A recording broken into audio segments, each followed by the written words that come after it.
وہ مسلسل فون کو گھو رہا تھا. اس نے اب تنگ آ کے میسج کیا تھا اور وہ میسج 3 لائنوں پر مشتمل تھا. میری ذات کی تکمیل تمہاری روح پہ مشتمل ہے. میں اس کالے اندھیرے کی دردناک تنہائی سے مجبور ہوں.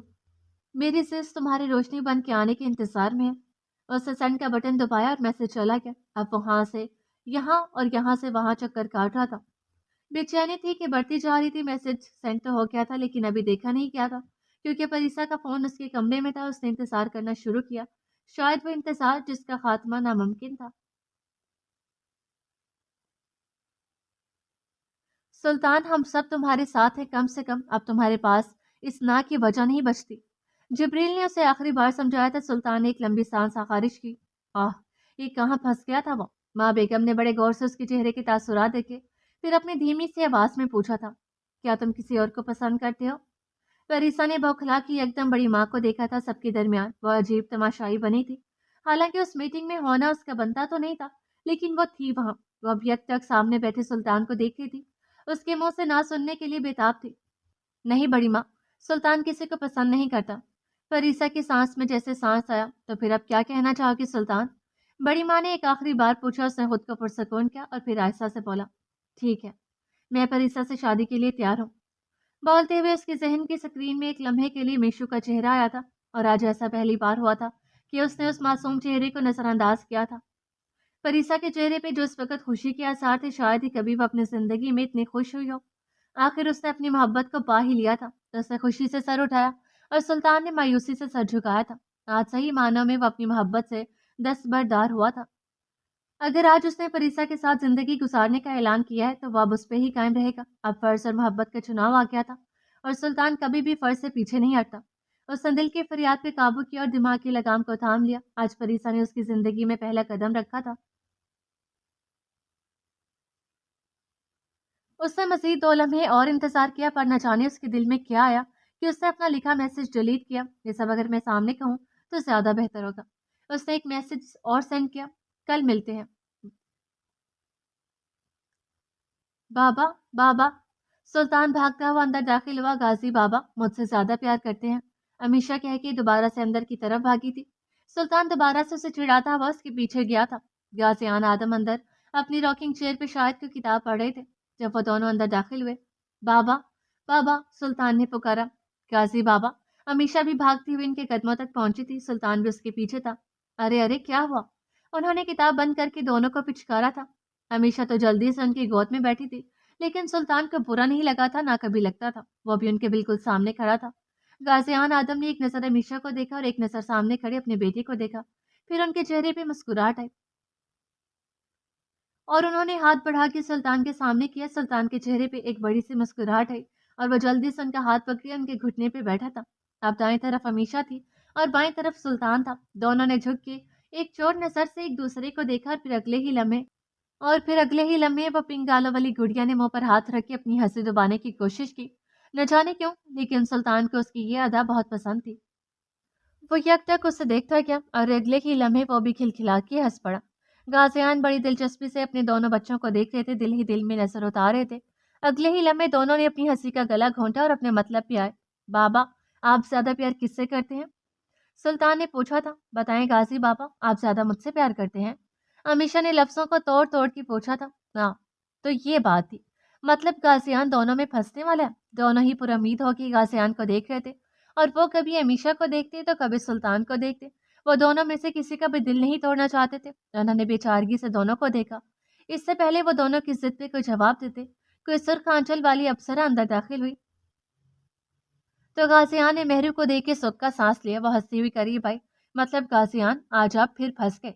مہرو کی بات پہ انہوں نے بے چارگی سے منہ لٹکایا اور ان دونوں نے دانت نکالے. آج یہ ڈیسائیڈ کرتے ہیں غازیان کہ ان دونوں میں سے کون اپنی مہرو ماں سے زیادہ پیار کرتا ہے. مہرو کی بات پہ غازیان مسکرائے. ان دونوں نے ایک نظر ایک دوسرے کو دیکھا، پھر ایک دم دونوں نے اتر کے مہرو کی طرف دوڑ لگائے اور ادھر غازیان کا کہکا ابھرا. مہرو نے نیچے بیٹھ کے دونوں کو گلے سے لگایا تھا اور دونوں نے پیار سے اپنی ماں کے گالوں کو چوما تھا. مہرو نے دونوں کو پیار سے دیکھا تھا. امیشا کے گال سرخ ہو گئے تھے. اس نے اتر کے سلطان کو شرارتی نظروں سے دیکھا، پھر کان کے قریب آہستہ سے بولی، مہرو ماں مجھ سے زیادہ پیار کرتی ہیں. کہہ کے وہ بھاگی تھی اور سلطان اس کے پیچھے پیچھے بھاگا تھا. یہ کلکاریاں، یہ کہکوں کی گونجیں سلطان اب دوبارہ کبھی نہیں سن پائے گا۔ یہ دکھ، یہ لمحے اس کی زندگی میں بہت اذیت ناک تھے۔ ایک بار پھر وہ اس کی پائل کو دیکھ رہا تھا، لیکن آخری بار۔ لیکن اس الوداعی لمحے کو وہ اکیلے ہی گزارنا چاہتا تھا۔ یہ دستبرداری اسے تکلیف دے رہی تھی۔ ہمیشہ کی طرح محبت کے آگے فرض آ گیا تھا۔ وہ پائل کو اپنے یک ہوتے ہاتھوں میں پکڑ کے اپنی بالکنی میں ٹھنڈے فرش پہ بیٹھا تھا۔ بالکنی کا دروازہ اندر کی طرف کھلتا تھا، جو کہ کھلا ہوا تھا۔ ٹھنڈی ہوائیں اسے چھو کے گزر رہی تھی۔ وہ دروازے کی چوکھٹ میں بیٹھا اسے آخری بار یاد کر رہا تھا۔ اس نے اپنی نم آنکھوں پہ وہ پائل لگائے اور اپنی پشت کو دروازے کے ساتھ لگایا، اور اس احساس کو محسوس کرنے کے لیے اس نے اپنی آنکھیں موند لی تھی اور آخری بار اپنے دل کی آواز کو زبان سے پکارا تھا۔ تو شروع کرتا ہوں اپنی زندگی کو عشق کی آخری جستجو سے۔ آج میں دستبردار ہوتا ہوں ان یادوں کے حصار سے۔ آج میں فنا ہوتا ہوں عشق کی دہلیز پہ۔ آج میں قدم رکھتا ہوں ان تنہائیوں کی وادیوں میں۔ تو آج شروع کرتا ہوں اس فرض کو جس کی منزل آزادی ہے۔ آج میں اپنی محبت کو سپرد خاک کرتا ہوں۔ آج میں اس محبت سے خود کو نامحرم قرار دیتا ہوں۔ اس کے لب آہستہ سے ہل رہے تھے، آنکھیں موندی ہوئی تھی۔ پائل کو دائیں ہاتھ میں پکڑے اپنے دل کے مقام پہ رکھ کے ایک آخری بار وہ شاید سکون محسوس کر رہا تھا۔ اس کی آنکھیں نم تھی، ہوا ٹھنڈی تھی، بے حد ٹھنڈی، جو اسے چھو کے گزر رہی تھی، لیکن اسے فرق نہیں پڑ رہا تھا۔ وہ یوں ہی ٹیک لگائے بیٹھا رہا، ایک آخری بار اسے محسوس کر کے غم بناتا رہا۔ وہ اس کے آس پاس ہی کہیں موجود تھی، وہ اسے محسوس ہوتی تھی۔ من گھڑت چیزیں خوبصورت ہوتی ہیں، جیسے کہ تمہاری اور میری وہ ملاقات جو چاند کے اس پار تھی۔ یہ عشق نہ واقعی بڑا بے رحم ہوتا ہے۔ اس نے آہستہ سے آنکھیں کھولی۔ وہ جتنی دیر اس کی یاد میں رہے گا تکلیف اتنی ہی بڑھتی جائے گی، اس لیے اس نے اٹھ کے جانا ہی مناسب سمجھا۔ کاش ہر بار ہر زخم کا مرہم وقت ہوتا۔ یہ بھی عجیب بات ہوتی کہ لوگ اپنی زندگی کا بیشتر حصہ ان چیزوں کی فکر میں گزارتے ہیں جو نہیں ہونے والی ہیں۔ کچھ لمحے، کچھ یادیں عمر بھر کے دے گیا، کوئی زندگی دے کر بھی اپنے ساتھ لے گیا۔ کسی کو منزل سکون کا مسافر بنا دیا، کسی کو قلندروں کے رقص میں پھنسا دیا۔ عشق میں بات جہاں لاڈلوں کی آئے، وہاں اعلیٰ ضرب کی یاد آئی۔ مسکرانا عشق میں منع بتا دیا، کچھ چیزوں کا ٹوٹنا امر بنا دیا۔ رحمت کا قطرہ قطرہ جوڑ دیا، پھر اسے عشق پہ بہا دیا۔ دن و رات کی وہ محفلیں یاد آئیں، رات کو سوتے پہر جب اس کی یاد ستائی، اس وقت بھی درد کا دل پہ نزول ہوا، قطرہ قطرہ پوری عمر وصول ہوا۔ دل میں اس وقت اذیت رہی جب سانسیں چلتی رہیں، جب سانسیں چلتی رہیں۔ از قلم ایس جے رائٹس۔ کچھ لوگوں پہ ناخدا کی رحمت ہوتی ہے، جتنے بڑے دل ہوتے ہیں، جتنے بڑے ظرف ہوتے ہیں، قربانیاں بھی اتنی ہی بڑی ہوتی ہیں۔ بعض اوقات انسان کو کچھ چھوٹا سا پانے کے لیے کچھ زیادہ بڑا ہی کھونا پڑ جاتا ہے۔ کچھ چیزیں جنہیں آپ جانتے ہیں کہ وہ آپ کی نہیں، آپ ان سے اس لیے جڑے رہتے ہیں کہ آپ نے بلا ارادہ ان سے محبت کر لی، اس سے اپنی محبت کو الوداع کہا اور پائل کو دوبارہ اس باکس میں رکھ کے الماری کے لاکر میں رکھا اور اسے لاک کر کے اس کی چابی کو دراز میں رکھ دیا، ایسی جگہ بنا کے جیسے وہ کبھی بھی دوبارہ اس لاکر کو، اس چھوٹے سے صندوق کو نہیں کھولے گا۔ آج وہ واقعی خود کو نامحرم قرار دے چکا تھا۔ اس نے ایک لمبی سانس خارج کی، بالکنی کا دروازہ بند کیا اور اپنے بیڈ کے ساتھ بنی چھوٹی سی چائے ٹیبل سے پانی کا گلاس اٹھایا اور اسے ایک ہی سانس میں پی گیا۔ اتنی سردی میں بھی اسے شدید پیاس لگ رہی تھی۔ اب اسے اپنے جوتے اتارے، پھر موزے اتارے اور سکون سے اپنے نرم گرم بستر پر بیٹھ گیا۔ وہ سوچ چکا تھا کہ وہ اب اسے نہیں سوچے گا۔ پھر اس نے سوچا کہ وہ دوبارہ وہی سوچ ہے۔ اسے وہاں بیٹھ کے خود کو پرسکون کرنے میں چند لمحے ہی ابھی گزرے تھے جب اس کا موبائل بجنا شروع ہوا۔ اتنی رات کو کون ہے جو اسے یاد کرے؟ اس نے بے دلی سے فون اٹھایا تو سامنے پریسا کا نام جگمگ کر رہا تھا۔ اب یہ سب بھی وہ تو سوچ کے رہ گیا، جو بھی ہے، لیکن اب اس کا حق تھا۔ اس نے کال یس کر کے کان سے لگایا۔ اسے اپنے سینے میں دھڑکتا دل محسوس ہی نہیں ہو رہا تھا۔ کئی لمحے تک وہ فون کان سے لگائے اس کے بولنے کا منتظر رہا، لیکن مقابل کی شاید ہمت ہی نہیں ہو رہی تھی۔ پریسا کا دل 100 کی سپیڈ سے دھڑک رہا تھا اور شاید سلطان یہ سمجھ سکتا تھا۔ اس نے کان سے فون ہٹا کے دیکھا، اسے لگا شاید کال ڈسکنیکٹ ہو گئی ہو، لیکن وہ چل رہی تھی۔ اس نے دوبارہ کان سے لگایا اور آہستہ سے بولا، ہیلو۔ پریسا کا دل کیا وہ خوشی سے جھومے، ناچے، گائے، ساری دنیا کو بتائے، لیکن اس نے جس مقصد کے لیے فون کیا تھا اس نے اس پہ توجہ دی۔ سلطان؟ آج اس کے لہجے میں تھوڑی سی لڑکڑاہٹ تھی۔ سلطان کا لہجہ بے لچک تھا۔ اسے پوچھنا چاہیے تھا؟ میں آپ سے کچھ کہنا چاہتی ہوں۔ اس نے آنکھیں بند کر کے کھولی، دل ابھی بھی تیزی سے دھڑک رہا تھا۔ سن رہا ہوں۔ اس نے آنکھیں بند کر کے کھولی، دل ابھی بھی تیزی سے دھڑک رہا تھا۔ ابھی بھی اس کا لہجہ کسی بھی جذبے یا احساس سے پاک تھا۔ پریسا نے اپنے دوپٹے کو مٹھی میں جکڑا، پھر آہستہ سے آنکھیں بند کر کے پوچھا تھا، کیا آپ خوش ہیں؟ سلطان کو اس سوال کی توقع نہیں تھی، وہ اس کی خوشی میں رکاوٹ بھی نہیں بننا چاہتا تھا۔ اگر وہ دکھی تھا یا تنہا تھا یا اذیت میں تھا، یہ اس کا مسئلہ تھا۔ بعض اوقات زندگی میں انسانوں کا کھلنا پھولوں کے کھلنے سے زیادہ اہم ہوتا ہے۔ اسے صرف ایک لمحے کے بعد جواب دیا، ہاں میں خوش ہوں۔ جاری ہے۔